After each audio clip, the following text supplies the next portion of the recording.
and welcome to Chapter 2 Club's Smart Woman's Guide to Breakups and Everything After. Today, we're going to be talking about a very delicate topic, and that is eating disorders. I'm here with Dr. Katherine Hill, VP of Medical Affairs, and JD Ouellette, Director of Mentorship at EQIP. EQIP is the leading provider of virtual evidence-based eating disorder treatment in the U.S., built with a combination of clinical and lived experience. EQIP is on a mission to make gold standard eating disorder care accessible to all who need it. Dr. Hill is a board-certified pediatrician who completed her undergraduate doctorate degree and pediatric residency at Stanford and was formerly on the faculty at Stanford in Adolescent Medicine. And JD is an educator turned family mentor whose youngest child developed anorexia in 2012. She became active in online family support communities, writing, and began attending and speaking at conferences. She's a past board member for Feast. And our topic for today that we're going to be discussing is, how do I know my child has an eating disorder and what are the signs? So welcome, Dr. Hill and JD. Let's jump right in. Thanks for having us. Thank you. All right, I guess I can go ahead and jump in. The first point I want to make is that I think as a society, we often think of eating disorders as affecting one certain type of person, and often that's the thin, white, cisgender female. And we actually know that anybody can develop an eating disorder regardless of their gender, their race or ethnicity, their body shape or size, or socioeconomic status. And so I just wanted to throw it out there that, it's something relevant to more families than I think some people realize. So some things, certainly you might see some changes in eating habits, such as maybe your child or teen no longer wants to come to the dinner table or is developing lots of excuses about why they can't join the family for dinner. Maybe they are suddenly cutting out whole food groups. They've decided after being a lover of steak their whole life, all of a sudden they're going vegan. And oftentimes it starts with good intentions, but it can morph into something that's much more dangerous. At the dinner table, maybe you're noticing them cutting up their food into tiny little bites, spreading their food all around their plate and kind of playing with it. Sometimes they might sneak a little food to the family dog. You might notice some increase in exercise that they didn't do before. Maybe they were, playing soccer 3 times a week, and all of a sudden they've started exercising 2 or 3 hours a day, even when they're sick or they're injured and they never feel like they can take a day off. That might be a red flag.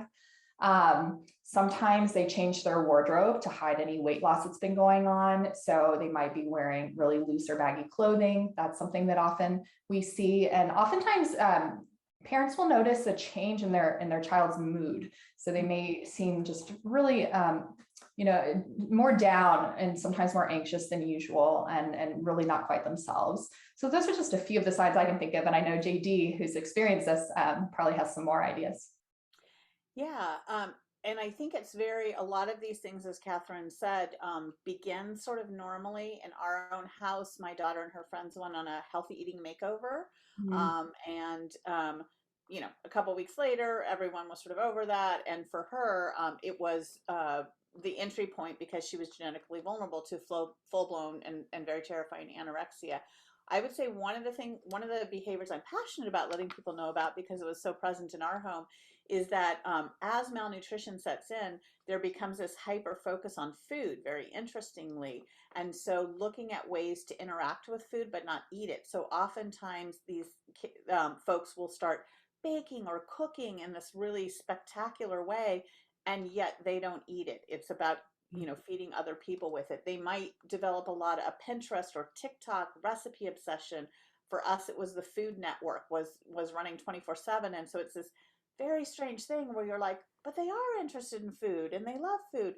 But then you have to pay attention to the fact that they're not actually eating the food.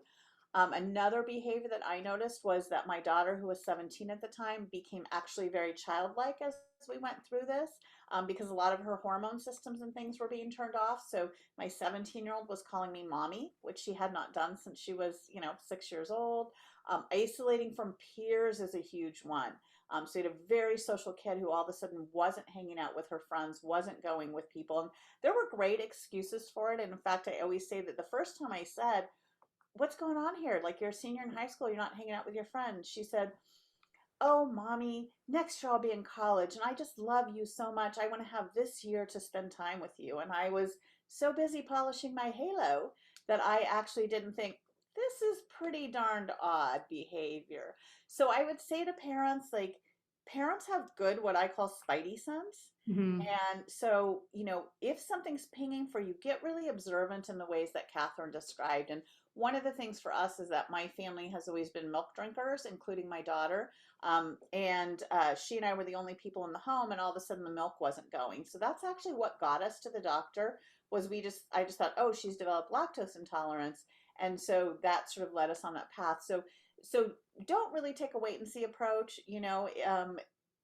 Think about it, look at it, get some more resources. Feast is a great site. And then actually go to your pediatrician and have them share those behaviors with them and have them evaluate the growth chart. Because very often, even before kids lose weight, their weight has stalled. And so that's a sign in and of itself. Okay, wonderful. Thank you both so much for these insights and tips. And I think a lot of it's just being aware and paying attention to what's going on in the home, right? Yeah. And it is hard with, and in particular, we're seeing post-pandemic, a lot of eating disorders got discovered in the pandemic because people were at home all day, and the parents Right. realized, oh, I thought they really were eating breakfast at school, and I thought they were really going to Starbucks with their friends, and it turns out none of that was actually happening. So trying to have family meals, I will not, family meals can be hard, schedules are different, life is hard, that kind of thing. And you don't have to commit to 7 nights a week of family meals, but 2 or 3 nights a week of family meals or family breakfasts, if that's what your schedule is, so that you are with your child and observing how they are with food and how food processes for them. And when food starts making someone feel anxious or angry or defensive, that's a real warning sign. Yeah. Wonderful. Okay. Thank you so much. And I know this is such a delicate, tricky topic to, encounter for women out there. You can find more resources on our website at chapter2club.com, and we'll have links to Equip's information as well. Both of you, thank you so much for being here. Thank you.